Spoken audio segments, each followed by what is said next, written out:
Good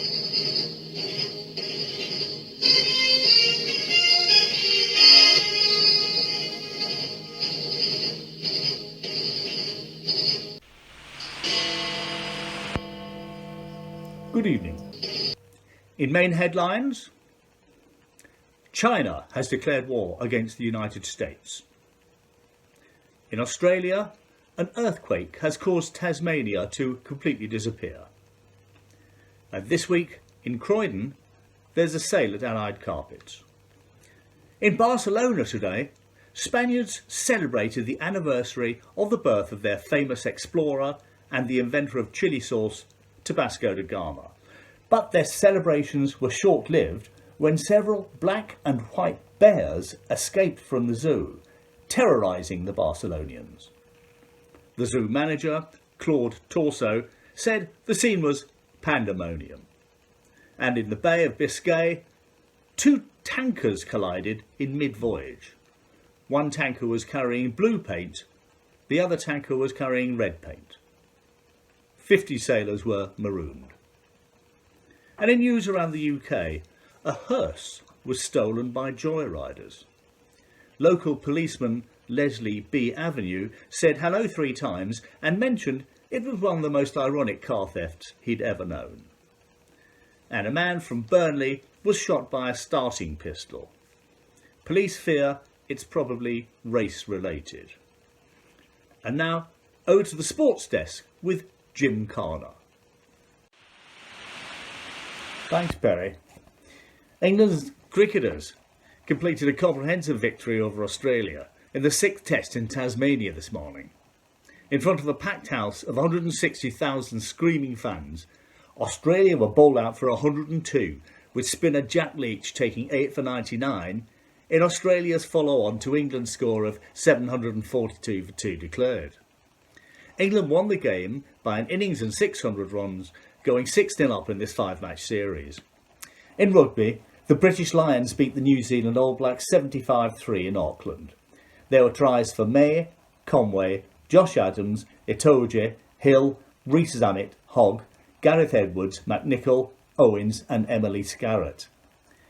Johnny Sexton missed all the conversions and the All Blacks replied with a drop goal in injury time. In tennis, Great Britain have won the Davis Cup, beating USA by 5 matches to 0. And in the semi-final of the Football World Cup, England beat West Germany 7-1, despite fielding their under-16 side. That was a dream, wasn't it? Yes, it was. And now over to the weather desk with our weatherman, Willie Train. I didn't train at Rotherham for 4 years to read the bloody weather. I mean, there's just no work out there for people with my talents. The Arts Council should be ashamed of them. Get on with it! For the way that they treat people. All right, okay. All right, okay. It's going to be bloody cold in Scotland. It's going to rain in Wales, same as usual. But I'm available for panto. Get him off! Put it back in the cupboard. Back to the studio now. Weddings, voiceovers. What a waste of a good education.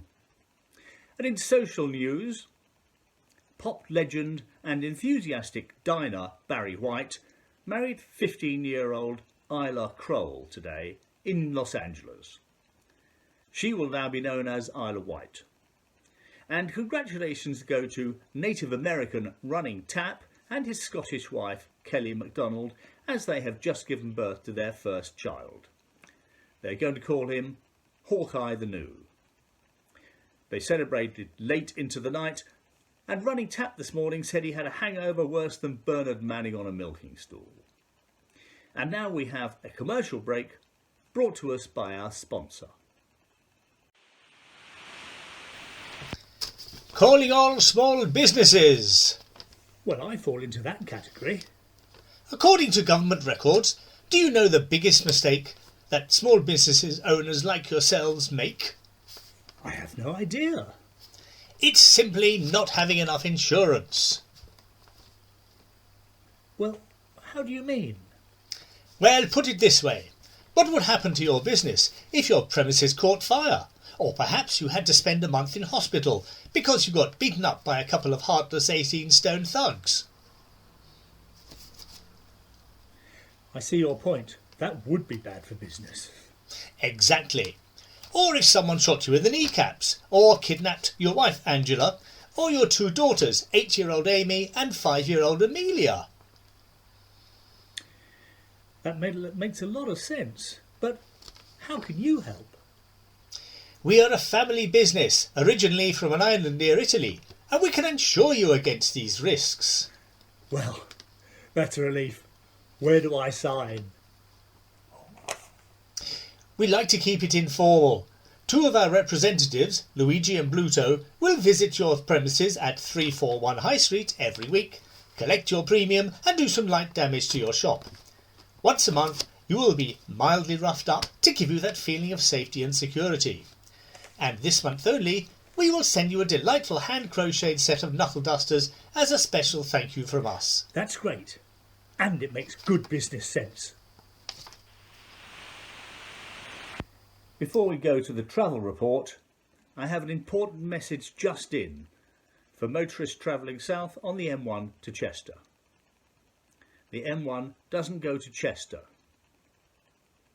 Now for all your travel news, it's over to our travel reporter, Miles Accuse.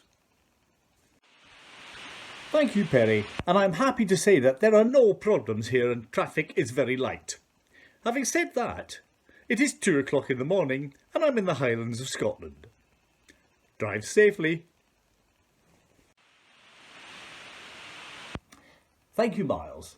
And now, in media news, I can report that the latest blockbuster film to reach your cinemas is a remake of the famous World War II film set in Wales called Bridge Over the River Wye. It stars Anthony Hopkins, Catherine Zeta-Jones and Charlotte Church. Roy Kinnear's son, Buck, plays the part of a pirate, with Harry Seacombe playing the bridge. Gareth Edwards turned down a part in this bridge film, saying that it was just one too far. The film is due to be released on Bonfire Night, or Burns Night as it's known in Scotland. Well, that's all from us this evening. Pubs are still open. So, my name's Goff. I'm buggering off. Good night.